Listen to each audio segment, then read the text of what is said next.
Hello everyone, I'm Hulett, the Mayor of Granbury.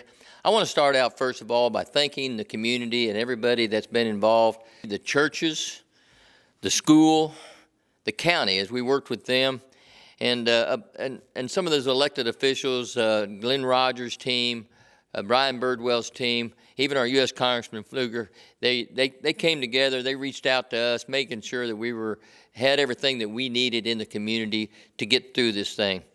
We put together shelters. We've done a lot of things to keep people warm. You know, last week we were trying to put vaccines in people's arms. Today, this week, we're trying to keep everybody warm in the community that we can. And we've done a great job of doing that. We got a little road ahead of us as we thaw out, you might say. But there's people that have lost power. There's people that have lost water. There's people that have not been able to get out to get food to supply for their families. You know, all these things come with a severe storm like this, and we've weathered that. We've got people that have been out there helping each other. We've got the city has been there working 24/7. You know, I've always said when the doors are closed at City Hall, that doesn't mean we're not serving. We're still serving the community 100%. So we'll be there to serve you. We'll be up there to help you guys and to get through this thing. Make sure you've got those numbers available for you to call the people that can help you out. And in a minute here, you're going to hear from City Manager Chris Coffman, and he'll give you some numbers. He'll give you some things that you can call with that involve the city, the electricity, the water, and those kind of things. And so you'll have some numbers there that you can reach out and that you can get all the things done that you need to get done. God bless each and every one of you, and thank you for coming together as a team and making this a success. Thank you very much. I'm Chris Coffman, your city manager. Just wanted to give you a few tips. So I hope you find yourself in a warm, cozy spot when you're watching this video, but in the event you're not, we've got some warming stations set up through the community.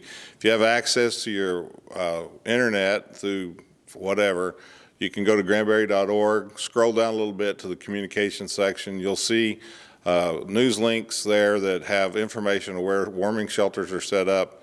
Big shout out to the Granbury ISD School Superintendent, Dr. Glenn, for putting together a facility last night that we were able to house people that were out in the cold that needed to be warm, and they were also able to feed them and provide some recreation activities for them. But hey, let's talk about utilities a minute. If you're in the city, you pay the city a bill for your electricity and it goes out, give us a call. Our number is 817-573-7030. Remember that number because it'll work 24 hours a day. 817-573-7030. Write that number down because it'll work. And we answer it during the day and answer service in the evening, and we want to take care of your needs, whether it's water, sewer, or electricity. If you have any failures, let us know. If you're on a rolling blackout, you already know about that. And if your electricity is off more than an hour, you should be calling your electric provider, whoever you write your bill to, and let them know that you've been out over an hour. That means there's a mechanical failure that needs to be addressed to turn your electricity back on. I just want to say that our guys are out working really hard in the utilities. Today we're shutting off a lot of water meters because house leaks from the freeze as it begins to thaw out. We do have street crews out spreading sand and trying to make it a little safer for you, but we would advise you to stay home till it melts off some more. Solid waste is a big issue. We hadn't been able to get any solid waste taken care of this whole week. We've been promised that the contractor Waste Connections will begin hauling trash on Friday. That will be for commercial. I would expect that your regular solid waste for your residents to begin next week. We haven't got it all worked out yet, but that's kind of the plan. Again, go to granbury.org, scroll down. There's also a place to notify me. We'd encourage you to sign up to get automatic news feeds. Thank you for tuning in today, and holler if I can help. Thank you.